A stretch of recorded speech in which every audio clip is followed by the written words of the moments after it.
Hello, everybody. My name's Jim, and today I'm going to talk about the cleaner as a character and why I could not connect with her so much. I wrapped up the cleaner earlier this month. It was a book that I read in January. It was a new release at that time, and it wasn't a book that I rated highly. It was fine, though. I gave it 2 stars, so this is by no means going to be me tearing through the book and insulting it at every turn because it doesn't deserve that. But I am going to spoil this book. In talking about the cleaner, I'm going to talk about specific events because I like to share my receipts. Leave this video now if you want to read this book, and then come back and join the conversation because I would like to know your thoughts. If you have read this book, just listen to me talk a little bit, I guess, and then leave your comments down below about what you thought. First, I'm going to go through the general premise of this book. The cleaner is unnamed, and she works in an office building. Her home away from home,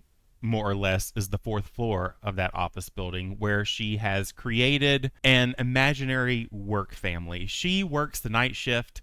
The office workers work during the daytime, so by the time she is going floor to floor, they are typically gone. There are some instances throughout this book where there is an intern who stays behind and works late. Bless her heart.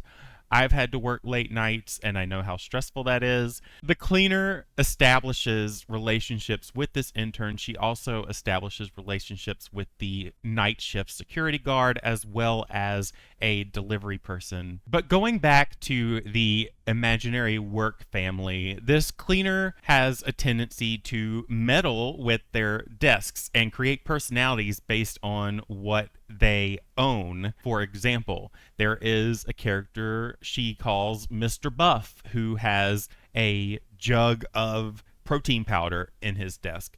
There's Yarn Guy. She found knitting supplies in his desk. And if these imaginary characters, who aren't really imaginary during the daytime, but at this point they kind of are, if they are supposedly misbehaving, she sabotages what's on their desk. For instance, with Mr. Buff, she takes some laxatives and puts them in his protein powder. In the beginning, I would say that some of these pranks, I guess, weren't as intense as something like that, but over time, they do get a little bit more extreme. Further down the line, and this gets into more spoiler territory, so if you haven't left yet and you haven't read this book and you want to, just leave now. The CEO is creating trouble for the company. He is stealing money. The cleaner and the security guard notice that some of the budget is being cut on some of the items. They're purchasing cheaper things, and people are ultimately being laid off at this company, all because the CEO is stealing money. Not only that, but he's also cheating on his wife with a burner phone that contains a ton of explicit texts to random women that I guess he meets and wants to sext with. All of this is happening behind the scenes, and this is the biggest point of the plot where the cleaner has to figure this out and more or less attempts to save the company.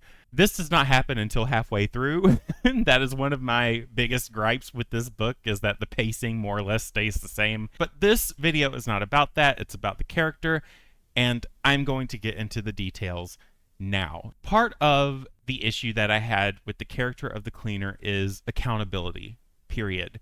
As I said before, some of the, quote, pranks, I don't even know what to call them, really, that she pulled on these office workers were not things that I particularly agreed with, considering I am someone who works in, I almost said lived in a corporate space. Oh my gosh, that's a Freudian slip if I ever had one.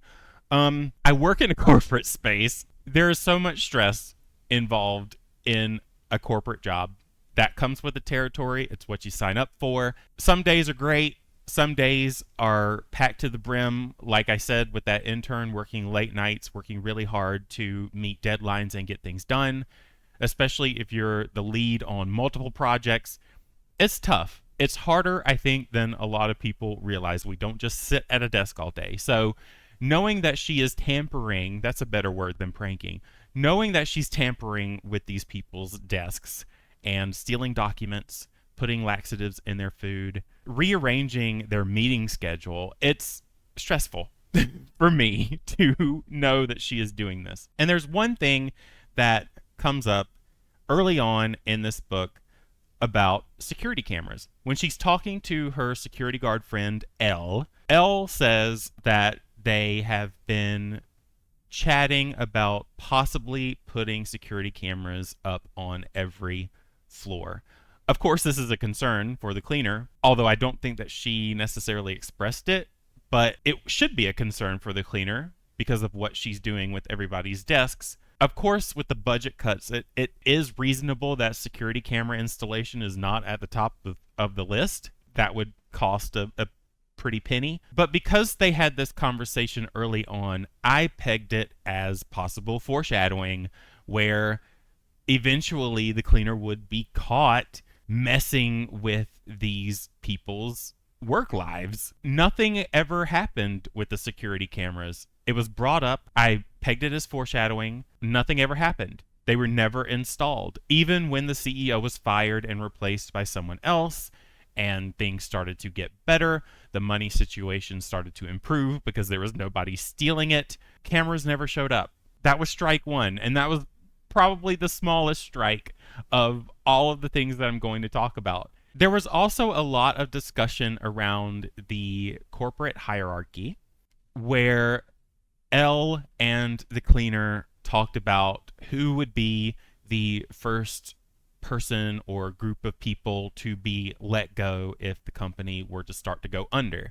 They both pretty much agreed that the cleaner would be fine. There was a lot of discussion around the cleaner's job and how her labor often goes unnoticed and how she's unappreciated.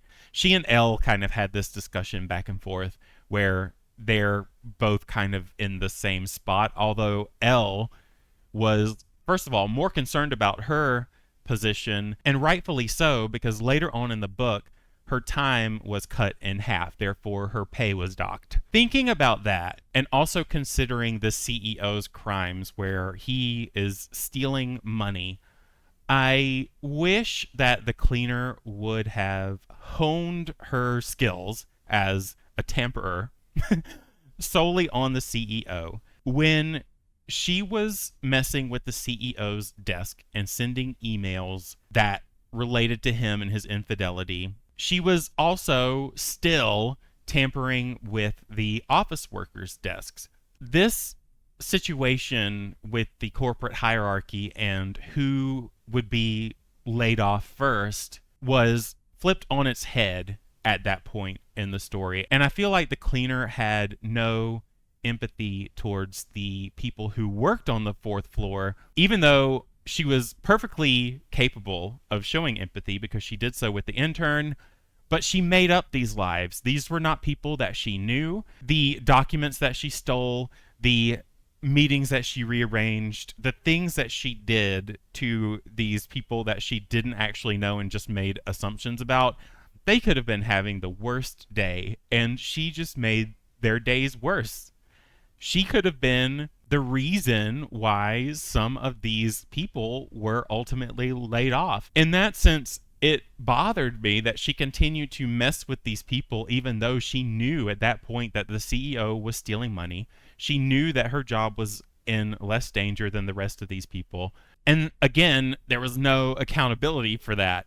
When people were let go, she was just like, oh, well, that's not cool, dude. And I will say that as far as the CEO's crimes being committed, especially with his infidelity, she sent out an email to his wife telling her that this is what he's been doing. His wife emailed back saying that she didn't appreciate it. That's not really accountability. She was never really caught for that either. The only thing that happened was that the CEO was fired and was replaced by someone else who was able to bring the company back. Didn't bring the people back. And so at the end of it, it just kind of seemed like she was the hero, that she did it because she uncovered the CEO's crimes and now everything's back to the way it should be. Now, going into the specifics of the actions that the cleaner did, a lot of these things were just implausible. Two things stick out specifically, and possibly a third. I know that at my desk, when I wasn't working from home, if something was taken off of my desk, I would know about it, and it would cause me to be paranoid. It would wreck my day. Especially if it's a document, if it's something that I printed out, because I'm extremely organized. I use paper clips. I don't want to lose my stuff, you know? And the fact that I put these documents in my drawers, that wouldn't have mattered because the cleaner opened the drawers and would steal things from them as well. So nothing is safe on or in your desk in this company at all. But the two main things that stuck out was, number one, the rearranging of the meeting schedule. She did this to be nice. I get it. But 90% of the time, unless you schedule meetings for focus time, which is something that I also wouldn't like to have rearranged, these meetings involve other people. So if you change the schedule, you are suggesting a new time for the meeting, which these people may not be able to agree to. There is a reason why meetings take place when they do. And I get that in books like this, you know, you need to suspend your disbelief a little bit. But again, working in a corporate space, I couldn't do it for some of these things that she did. It just didn't make sense. And the fact that when she did ultimately meet these people, and none of them seemed especially concerned, there weren't any whisperings that she knew of, that just seemed really unrealistic too. Because people talk in an office. It's not all hush and quiet. We don't just, again, sit at our desks and not communicate with anybody. There is office gossip. There are things that we want to tell people. We have friends in the office.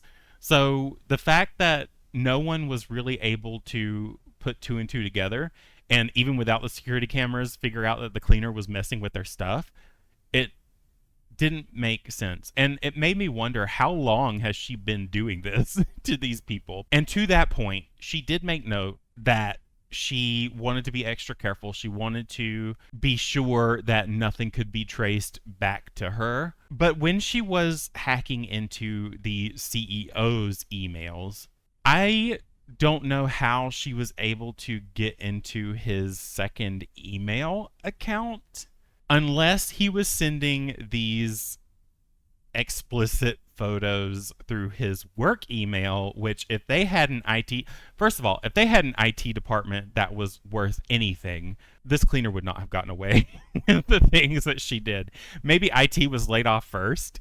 Maybe they were the first group to go. But as frustrating as some things are with logins and just getting into your computer in the first place, IT is a very important job. Cybersecurity is something that all employees need to learn and understand.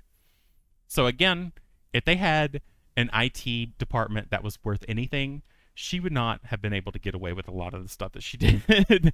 But either this company is just using the absolute worst email service provider, has no IT department, no security cameras at all, nothing to protect them from anything. The CEO doesn't have to steal money for it to go under. It's pretty much drowning already. So yeah, going back to suspension of disbelief, I wasn't able to do it. I couldn't do it. It was tough. And that also hurt this book as well. Finally, I'm going to talk about the relationship with M. This is the delivery person. They would come periodically and the cleaner would let them into the building. M would comment on the cleanliness. They would have cute little conversations. It was a nice relationship. M was one of my favorite characters in this book. Eventually, it grew into a potential relationship where M offered to take the cleaner on a walk. An innocent walk, just to get to know each other a little bit more. Very cute, very innocent. But the cleaner had formed a relationship, an imaginary relationship already with this office worker she called Yarn Guy. There was something about him that she was drawn to. The fact that he knitted, the fact that he seemed so zen and calm. She cleaned his area with a vanilla scent just for him. I mentioned this before.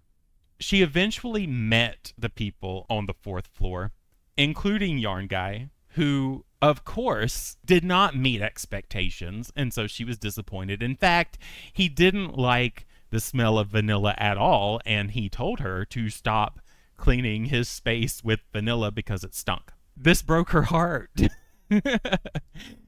But all the while, before she met him, she had this relationship. She refused to go out with M. She ignored them whenever she could. She wouldn't let them into the building as she usually does as her routine. So, of course, if I were in M's shoes, we never really got to hear their thoughts and feelings, but I could imagine that they would feel ignored, especially if this routine of the cleaner opening the door for them just stopped out of nowhere.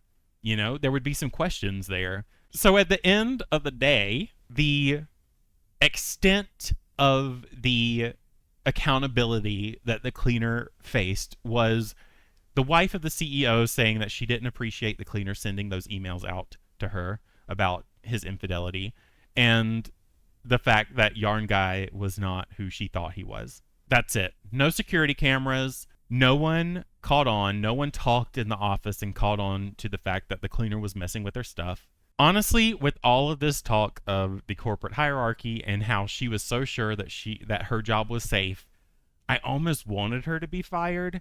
I wanted her to be figured out and let go. I feel like it could have been turned into kind of a humorous ending where she did all of this stuff to save the floor, and then not only was she disappointed about the people on the floor, but she lost her job anyway because they found out that she was tampering with documents and this and that. I wish the security cameras were installed. I wish that she would have focused all of her attention on the CEO. It would have been so funny to be the reason why the CEO was found out and have the new CEO come in and be like, oh, by the way, there were some cameras installed in his office that were discreet because we were kind of suspicious about his actions. You just expedited the process, but because you did it the way you did, I'm sorry, but you're going to have to lose your job.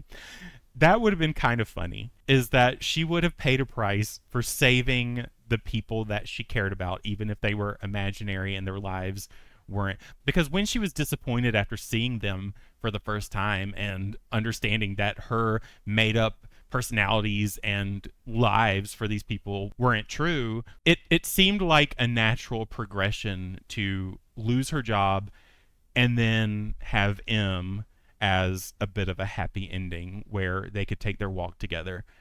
If she would have lost her job, I wouldn't have cared so much that M was ignored. Even more, I feel like this would have set up this book in a way where the first half of the book wouldn't feel so routine and get old. It would have allowed for a bit more character development, a bit more of a shift from her meddling with everybody else's lives to focusing on the CEO, and possibly give some space at the end for her and M to establish a little bit more of a relationship, because I would have liked to have gotten to know M a bit more. So, all in all, what hurt this book was accountability.